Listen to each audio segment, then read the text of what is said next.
Good morning, it's Torte de Lini. Before I start, some of you have asked me about keeping the in-game UI on, so basically like this. Excuse me. Do you guys prefer it with the UI, or do you guys like with everything removed as the previous videos were? I usually have it removed to keep the video kind of simple and chill, but let me know in the comments what you think. Let's talk about this here, Arc Warden. For the past few months, people have been asking me why Arc Warden, typically viewed as a late game ranged carry hero, is building Spirit Vessel as one of his first items, even before Hand the Midas. And honestly, the answer is pretty straightforward, so this is going to be a really easy video for me.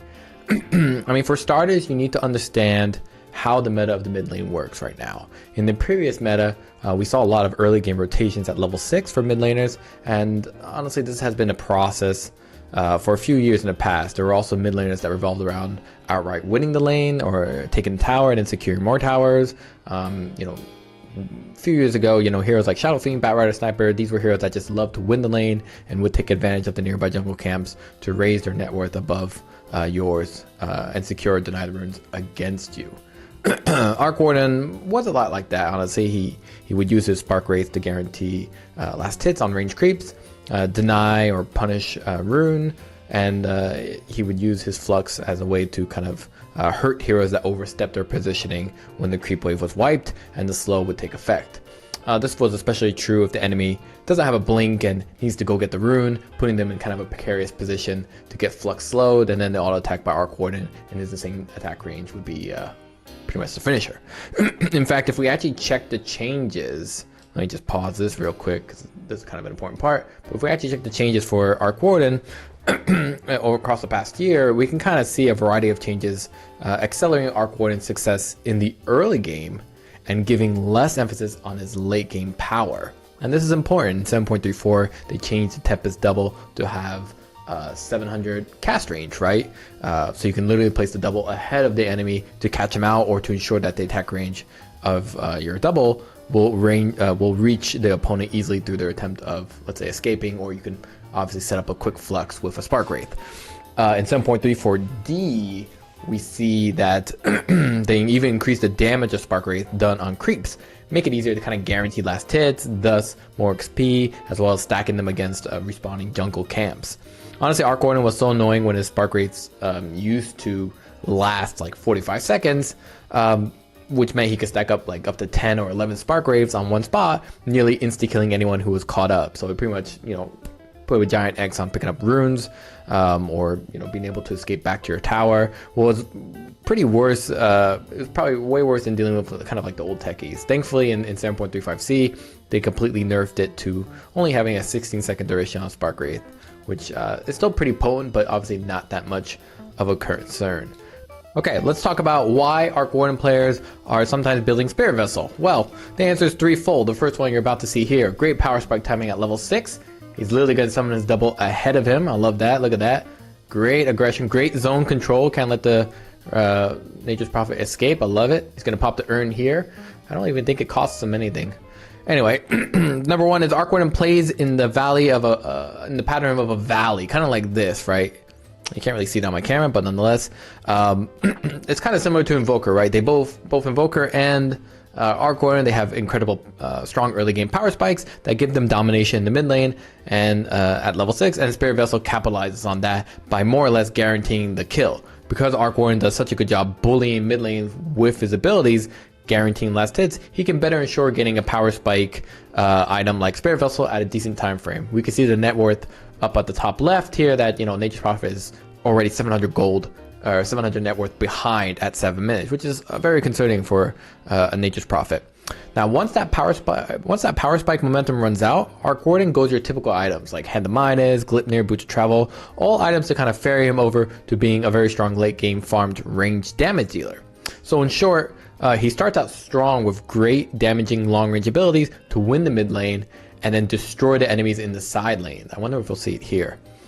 He uses that kill momentum to get him to his next big item like Hand of Midas, Maelstrom, and settles down in the mid game before ramping back up his aggression in the late game when he's equipped to do so. I think we're about to see him do this in a second. There we go. Look at that. Look at that TP.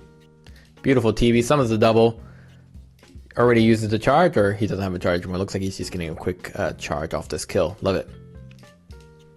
Beautiful. Great.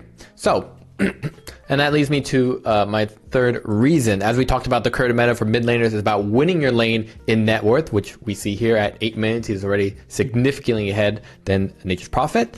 And then using that power spike timing of your first item, like the Urn of Shadows or Spirit Vessel. We see that with a lot of popular mid laners, really active mid laners like Queen of Pain, Storm Spirit, Puck. You know, all these guys love to buy Witchblade first.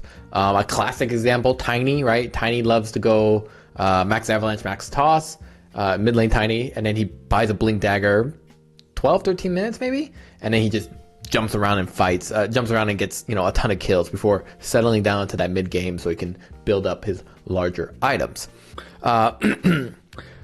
Yeah, so Zeus is kind of similar as well. He loves to build Phylactery, just start terrorizing side lanes with his max level and Thunderbolt. Good laners are also heroes that can recover from a bad lane with nearby camps and rotating kills in the side lanes if the opportunity presents itself. We saw that with the TP here for Arc Warden, and we're probably going to see a lot more rotation, especially as he controls these runes. Hopefully we'll see that in a bit. So really, that's the simple answer, right? To conclude, Arc Warden kind of succeeds in most of the areas that we talked about, right? Spark rates and Flux help secure the lane and punish other mid laners. He can comfortably farm the jungle with Spark rates and his Tempest Double, though it's not as efficient as some other heroes at level 6. That said, he really capitalizes on his Tempest Double to win against most mid laners who don't have an escape. So with the current meta for mid laners, if an Arc Warden who is succeeding in his lane were to go hand to mind first, for example, it would give the enemy mid laner an opportunity to undercut his opponent's timing and just start wrecking the other lanes. So it's not enough that you get a huge lead in net worth that you can then capitalize on that as Arc Warden. You need to actually take advantage of it to help and enable your other lanes. It's not just about, you know, Shadow Fiend AFK farming or Sniper AFK farming in the mid lane, though sometimes it is justified. But I think that's a little more high-level decision-making than I can cover in this video. Right. So, bottom line is, winning the mid lane only matters to give your other lanes more breathability to then build off each other when you start ganking around. The reason we're not seeing a lot of Arc Wardens, honestly, right now is both because a lot of current popular heroes have great dispels against Arc Warden's abilities, but also they also have better maneuverability and positioning than him and can easily close that gap on his position.